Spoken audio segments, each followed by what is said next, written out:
आगे बढ़ते हैं। नीट पेपर लीक मामले में 5 और लोग हिरासत में लिए गए हैं। बिहार की आर्थिक अपराध इकाई ने हिरासत में लिया है इन लोगों को। आपको बता दें, झारखंड के देवघर से हिरासत में इन लोगों को लिया गया है। 5 आरोपियों से पूछताछ अब जारी है। पांचों का इस मामले के मास्टरमाइंड से जुड़े होने का शक है। तो नीट मामले में एक एक करके हम देख रहे हैं किस तरह से आरोपी जो हैं वो गिरफ्त में आ रहे हैं। 5 और लोगों को हिरासत में ले लिया गया है, जो कि झारखंड के देवघर से लिया गया है। कुछ देर पहले हमने हमारे सहयोगी मनीष कुमार से विस्तार से जानकारी ली इस मुद्दे पर। सुनते हैं मनीष की वो सारी बातचीत। ये सारे 5 लोग जो हैं इस परीक्षा प्रश्न पत्र लीक मामले में जो मास्टरमाइंड है, इसमें कई सारे मास्टरमाइंड हैं, उन्हीं से इनके तार जुड़े हुए हैं और उसी शक और उसी संबंध में जो साक्ष्य मिले थे उनके आधार पर इनको ईओयू की एक टीम ने इन्हें हिरासत में लिया है। फिलहाल इनसे पूछताछ हो रही है और पूछताछ के आधार पर ये फिर बाद में निर्णय लेगी कि इन्हें आखिर गिरफ्तार करना है या नहीं। जो सबसे महत्वपूर्ण बात यह है कि बृहस्पतिवार को जब दिल्ली में मानव संसाधन विकास मंत्रालय, जो कि एपेक्स बॉडी है एग्जामिनेशन का या पूरे इस मामले से संबंधित हर पहलुओं का, गृह मंत्रालय, बिहार के ईओडब्ल्यू के आला अधिकारियों और एनटीए के अधिकारियों की जब से बैठक हुई, उसमें कुछ जानकारियां ईओयू के द्वारा जो मांगी गई थी उन जानकारियों को उनको दिया गया। उसके बाद से अचानक इस मामले की जांच में काफ़ी प्रगति हुई है। ये भी इस्टेब्लिश हुआ कि जो प्रश्न पत्र लीक है वो हजारीबाग से हुआ था। अब वहाँ हजारीबाग में भी एक टीम कैंप कर रही है। तो इसी से संबंध में अब उसके बाद जो है अचानक जो जांच में तेजी आई है, उसी के बाद से जो है लोगों को अलग अलग जगहों पर लोगों को डिटेन किया जा रहा है, उनसे पूछताछ की जा रही है। और इस पूरे मामले में, नीट पेपर लीक के मामले में, बिहार पुलिस की जो आर्थिक अपराध इकाई है यानी ईओयू, उसने तेजस्वी यादव के निजी सचिव प्रीतम कुमार को नोटिस भेजकर पेश होने के लिए कहा है।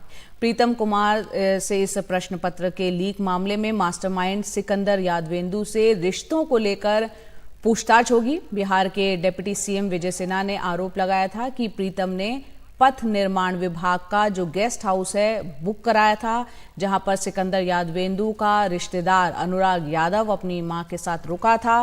नीट पेपर लीक मामले में अनुराग पहले ही गिरफ्तार हो चुका है। तो इसको लेकर अब काफी राजनीतिक मुद्दा भी ये बनता चला जा रहा है। कुछ देर पहले हमने मनीष कुमार से इस मुद्दे पर भी, इस एंगल से भी पूरी बातचीत की, वो भी सुनते हैं। ये मामला थोड़ा राजनीतिक तूल पकड़ रहा था, इसलिए प्रीतम यादव के साथ पूछताछ जो थी, ये आप कह सकते हैं कि ये एक तरह से स्वाभाविक प्रक्रिया है, जांच की प्रक्रिया का एक स्वाभाविक अंग है। हाँ, निश्चित रूप से 2 बातें इसमें साफ हैं। एक, प्रीतम यादव सिकंदर यादवेंदु को जानते थे। अब सवाल यह है कि क्या प्रीतम यादव ने फ़ोन किया था या उनकी यूनिट से, यानी कि जो उनके कार्यालय से किसी और से उन्होंने फ़ोन करवाया था, और क्या ये पहली बार ये फ़ोन करवाया था, उनके लिए गेस्ट हाउस की बुकिंग करवाई थी या पूर्व में भी वो कराते आए हैं। ये कई सारे सवाल हैं जिसके बारे में ईओयू उनसे जानकारी लेगी, उनसे पूछताछ करेगी। पूछताछ के लिए वो आज आते हैं या सोमवार को आते हैं, ये प्रीतम यादव के ऊपर निर्भर करता है, क्योंकि उन्हें नोटिस मिल चुका है और उन्हें भी मालूम है कि उन्हें अब उनसे सारे जुड़े हुए जो सवाल हैं उनके बारे में उन्हें अब सफाई देनी होगी। जो जांच है उसमें प्रथम दृष्टया, या आप कह सकते हैं कई सारे ऐसे साक्ष्य अब तक मिल चुके हैं जिससे ये बात साबित हो चुकी है कि इस नीट की परीक्षा का प्रश्न पत्र वो लीक हुआ था। जिन जिन सवालों का या जिन जिन पेपर्स का लोगों को सवाल मिले थे, उन्होंने सॉल्व किए थे, जिनकी उनकी तैयारी कराई गई थी, जो रिज़ल्ट आया है उसमें भी ये साबित हुआ है कि उसमें उनका नंबर अच्छे आए हैं। दूसरे सब्जेक्ट जिनके पेपर उनको नहीं मिले, उसमें उनकी मार्किंग जो है काफ़ी कम है।